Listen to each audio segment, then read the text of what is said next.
Oui, bonjour, bonsoir mes chers compatriotes Banamboka. Napesi bino banso mbote bisika bozali oyo baza na kati ya moi oyo baza na kati ya butu esengeli na ntango ozokende kolanda audio oyo ya la voix du Kivu. Premièrement bandeko, avant tokende kolobela mpona makambo oyo ba autorité congolais batiela biso na kati ya mboka oyo babangaka kodenonce po donc tozo koeleve nzoku tozo koleve léopard na kati ya ndako na biso azolia bana na biso. Lelo le 16 mars 2023 na kati ya groupement ya Bijombo dans le territoire d'Uvira, chefferie de Bavira, vers 6 heures du matin bandeko mibale babanda kokende kosenrole mais bakutanaki na banyama groupe armé oyo eza allié groupe de jeunes soi-disant Banyamulenge allié aux M23 oyo bazo kobenga Gumino Turwaneo babomaki ba jeune wana. Donc ezalaki na kati ya village ya Rubarati, précisément territoire d'Uvira, groupement Bijombo. Mes chers frères, toloba nanu po na makambo ya basoi-disant Banyamulenge oyo ou bien les soi-disant Tutsi congolais. Congo bandeko ba oyo nano bakoma na est ya mboka te. Est ya mboka République démocratique du Congo, donc ezalaka neti paradis du monde. Ndeko eloko ata moko te na kati ya est okoki kozanga yango te. Lobaka baleine. Soki obiki naluka baleine ndoko mona te. Mais paysage, biloko ya kolia nini oyo okoki kozwa koluka na est okuta yango te.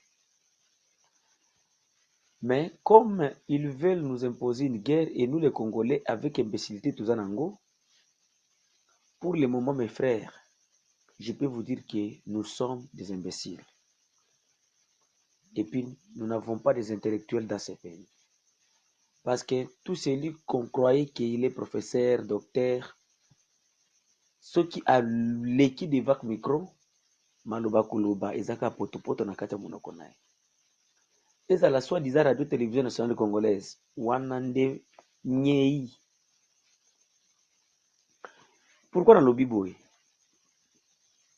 Mes chers frères, na Congo toza na bato bazo ko trahi bazo ko attaquer biso, ce sont des Tutsis soi-disant les Tutsis congolais.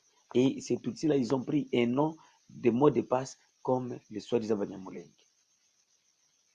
Na Congo na biso awa bandeko soki bato oyo na tolukili bango solution te ya kokende pa na bango tokotikalaka kozwa kimia te na kati ya mboka. Premièrement, vous devez savoir que ces gens bango nyonso bazalaka esprit moko. Zwa Mwagachuchu, zwa Alexis Kisaro, zwa Azaresi Rubero, zwa Miller Miigo, zwa Mozi Nyarugabo. Bango tous ce sont des membres des M23. Ils étaient les membres des CNDP. Ils ont changé leur CNDP en M23. M23, ils ont aussi Gumino Turwaneo. Et loko tu bazoko sala, mes chers frères, ondima te bazoko sala loko moko. Et comme vous, les soi-disant professeurs, docteurs, les procureurs, les gens de droit, vous nous amenez des histoires de que non, vous voyez, en Occident, nous pouvons cohabiter. Une chose que moi, je me suis toujours demandé. Oyelinga ba français milaye, est-ce que nandingi nazaga na ukula mukakena keka France? Ubi oza na France kuno la mukika ne na ko munya Paris. Ceux qui d'abord représentaient la nationalité na France au Salimabe et au Salimbe kuna bakote na kati avion zungiso na pays d'origine. Mais biso congolais le kuana biso nde to yamba vraiment loi international na kati na maboko mibale. Yo kuyamba loi internationale tandis que vous êtes agressé. Vous avez toujours parlé de la loi ceux qui osent attaquer mutu. Mais ceux qui va attaquer il faut d'abord qu'on se protège. D'ailleurs, aujourd'hui, je suis en train de remercier l'attitude et la population congolaise, dans le monde, dans le gouvernement congolais, de voir Les gens donc ils insultaient hier, jour et nuit, dont je parle, les États de France, les lois comme on a radio.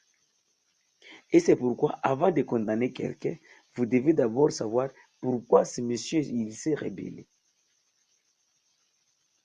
Je vais arriver où?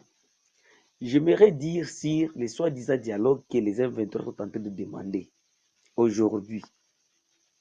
Les soi-disant M23 dont nous savons tous que ce sont des Rwandais et des Ougandais, tolingi tokota lisusu na kati ya RR oyo tokotaka na kati ya Sansiti. Tuyebaki biso nyonso ke RCD Goma, donc Rassemblement Congolais pour la Démocratie, ezalaki mouvement ya Banyarwanda. MLC ezalaki mouvement ya Baugandais. Mais toyambaka bango nyonso na Sansiti tofandi yango na mesa. Tant toutefois kosenga bakongole oyo baza na kati ya mouvement wana bapesa biso liste bakongole na liste Banyarwanda. Aujourd'hui, de boyokaki sous Macron ayaki koloba ngo na kati ya Congo que non, il y a d'ailleurs des Congolais c'est ce mouvement là que nous acceptons, il y a des Congolais. Est-ce qu'ils peuvent nous donner la liste des Congolais et la liste des Ougandais qui se trouvent dedans? Tofungola miso. Soki tofungola miso, tofungoli miso te, mboka oyo kokende. Nous ne pouvons pas négocier avec le Rwanda. Le pays n'est pas à négocier. Et j'ai toujours dit que s'il y a la guerre ici à l'est de la République, parce que le gouvernement aussi, ils ont appuyé Bitubawana. Vous verrez quelqu'un, il vient à Kinshasa avec ses lots français, il ne sait absolument rien de l'histoire de l'Est, mais Alinga Bandokoyo Kokatela Biso Makap. Et comme Balinga Mbongo, Alingi Kakabando Pesa, Bandeko, Kolobake, Oyo ezali soso na oyo ezali libata eza kokabola bango te eza kodiférencier kaka bango. Le Congo a été, c'est un pays qui a été constitué par l'inconsensus. Donc bato oyo mwami oyo aye na mabele na ye, mwami oyo na mabele na ye, mfumu oyo na mabele na ye, basangani yango basali sikoyo tobengi Congo. Et soki ozwa kokata makambo awa na Congo na parti Songolo Pakala tala na nous considérons les autochtones. J'appelle le gouvernement congolais de ne pas faire l'erreur de dialoguer avec les Banyarwanda. Parce que si vous dialoguez avec les Banyarwanda, nous nous trouverons encore comme les Sansiti. Est-ce que nous avions eu la paix des accords de Sansiti? Qu'est-ce qui avait causé qu'on ne puisse pas avoir une paix durable? C'est parce que nous étions infiltrés, nous avions pris Banguba na bana posonaye tosanganyisi yango ekomi nguba eloko koki kosangana te. Donc pour le moment bandeko na ngai eza juste message natindi message oyo po ekomela ba autorité congolais ke makambo bozolinga bosala toyezo koyoka deja na kati ya ngunungunungu kimia ekotikala kokota te na est. Parce que makambo ozokolinga bosala ezaki bozwa Banyarwanda bokende na bango dialogue en disant que non tozolinga totemporize bitumba okoki kobomba moto na elamba te ekosimba te. Zwa blankete oyo ya kilo wana oyo bomifundikaka na bapoto na bamboka oza na biso oyo ya malili awa tobengaka blankete ya Kigoma. Donc okoki kozwa elamba wana te blankete wana te keno oyo na zipi moto okozipa pour 3 secondes, mais arrivé à la 30e seconde ekozwa moto ebandi kopela.